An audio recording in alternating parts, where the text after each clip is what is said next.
আসসালামু আলাইকুম রহমতুল্লাহ বরকাতুহু।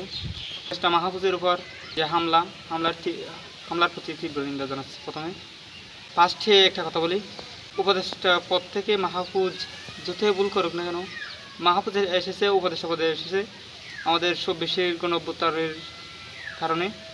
আমাদের গণ অভ্যুত্থানকে যদি আমরা রেসপেক্ট দিতে যাই তাহলে আমাদেরকে উপদেষ্টা পরিষদটা আমাদেরকে বাঁচাতে হবে। উপদেষ্টা পরিষদের মাহফুজের উপর হামলা মানে উপদেষ্টা পরিষদের উপর হামলা। আমরা কি করতে পারলাম? আমরা দীর্ঘ ৩৬ দিন আন্দোলনের পর আমাদের আত্মত্যাগ এবং বিভিন্ন শহীদ এবং অনেকেই আহত ভাইদের রক্তের বিনিময়ে আমরা ২৪ যে স্বাধীনতা পেয়েছি, ওই স্বাধীনতাকে যদি বজায় রাখতে হয় তাহলে আমাদের উপদেষ্টাদেরও সেফটি দিতে হবে।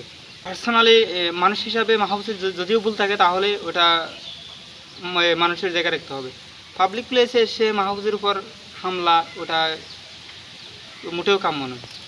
দেন যেটা বলতে চাচ্ছিলাম, মাহফুজ একটা নিউজে দেখলাম মাহফুজের উপর যে হামলা হয়েছিল ওই হামলাটি নিষিদ্ধ সংগঠন ছাত্রলীগের একজন কর্মী বোতল ছুড়ে মারেছেন।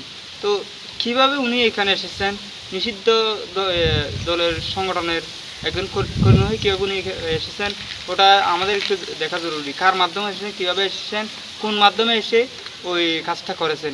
তো আমরা যদি পিছনের একটু ঘাটাঘাটি করে দেখি তাহলে আমরা আমাদের যে সফলতাটা একদম সাকসেসফুলি করতে পারবো।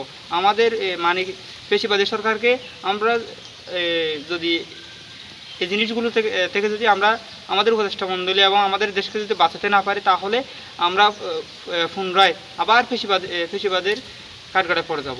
তো আমাদেরকে এগুলো বাঁচাতে আমাদের সবসময় অ্যালার্ট থাকতে হবে, সচেতন থাকতে হবে।